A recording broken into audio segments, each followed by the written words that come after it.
Proses transformasi digital yang cukup masif menurut saya gitu, terutama karena layanannya ini kan memang menjadi kebutuhan dari seluruh masyarakat Indonesia gitu ya.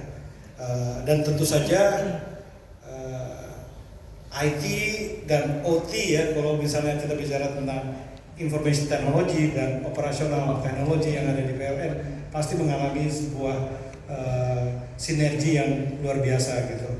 Nah, bagaimana Pak Wahyu harapannya dengan transformasi digital itu juga sekaligus menjadi pengungkit daripada transformasi bisnisnya PLN. Apalagi kita menuju sebuah negara yang nanti akan mencapai net zero emission ya Pak. Ya, mungkin Pak Wahyu bisa entertain kita dengan jawabannya. Baik, terima kasih Profesor Somad. Assalamualaikum warahmatullahi wabarakatuh. Mungkin langsung saja Pak kami sampaikan bahwa PLN saat ini mencatat sejarah yang luar biasa, Pak, terutama dalam hal peningkatan performance dari sisi pendapatan PLN. Dan ini sebenarnya tidak lepas dari keberhasilan kami dalam melakukan transformasi digital.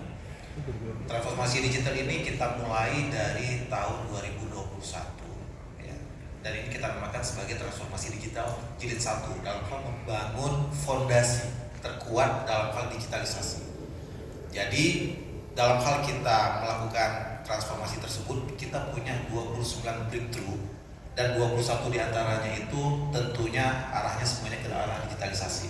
Makanya kalau kita berbicara tentang Indonesia Digital Roadmap, PLN itu sudah sinergi dengan 4 sektor yang ada di dalam Indonesia Digital Roadmap. Ada infrastruktur digital, ada masyarakat digital, kemudian ada terkait dengan ekonomi digital. Nah, kita sudah melakukan fully digitalisasi dari seluruh proses bisnis kita, mulai dari pembangkitan, transmisi, distribusi sampai dengan ke retail. Dan itu tentunya memberikan efek efisiensi dan juga revenue ke kita. Nah, menarik, transformasi digital jilid 1 ini kami tutup Pak di tahun 2023 ini, dan kami sekarang tidak lagi arahnya ke breakthrough tapi sekarang ke moonshot. Jadi moonshot dengan menjawab 3 tantangan tadi Pak. Tadi kan Bapak nanya tantangan tadi. Nah, kita ada 3 tantangan. Yang pertama tantangan bagaimana sustainability kan terhadap bisnis growth kita.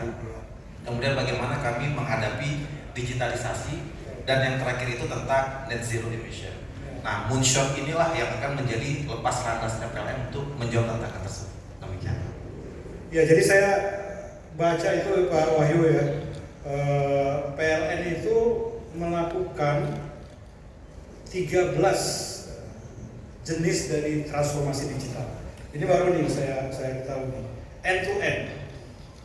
Jadi mulai dari procurement-nya, pengadaannya, sistem keuangan, dari sisi pembangkitan, power generation ya, kemudian distribusi, sampai kepada pelayanan pelanggan yang katanya menggunakan aplikasi.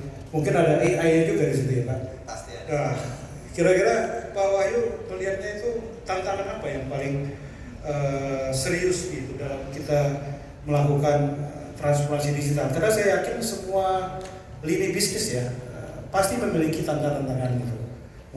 Nah, ini mungkin saya minta insight-nya dari Pak Wahyu. Oke, baik, benar sekali Pak. Apa yang kami lakukan itu bagaimana kami melakukan perubahan secara masif dari proses bisnis kita, melakukan digitalisasi bukan hanya dari sektor-sektor yang sifatnya internal, tetapi termasuk juga ke dalam pelayanan. Makanya dari digitalisasi pembangkitan saja kami itu bisa melakukan efisiensi itu lebih daripada 1 triliun Pak. Dari sisi procurement kami melakukan efisiensi digitalisasi itu lebih ke 2 triliun. Kemudian dari sisi pelayanan pelanggan dengan adanya PLN Mobile, di sini semua kegiatan terkait dengan kelistrikan cukup di aplikasi tersebut. Dulu PLN Mobile ini Pak, ya masih ingat sekali nih kalau Pak CEO kami sampaikan bahwa 2021 ke bawah itu PLN Mobile itu hanya dibangun sebagai bagian daripada bagaimana PLN punya aplikasinya. Ratingnya hanya 2,5 dan yang menginstall itu ada 500.000 gitu. Ternyata 90%-nya itu uninstall, jadi 400 yang uninstall.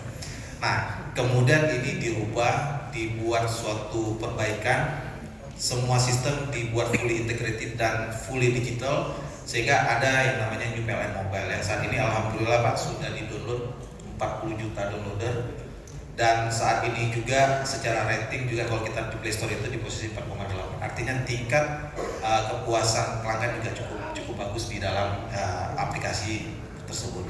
Nah, terkait dengan pertanyaan Bapak tadi, tantangan apa yang paling besar? Karena masifnya dalam hal kami melakukan proses digitalisasi ini, human capital itu menjadi tantangan utama, Pak.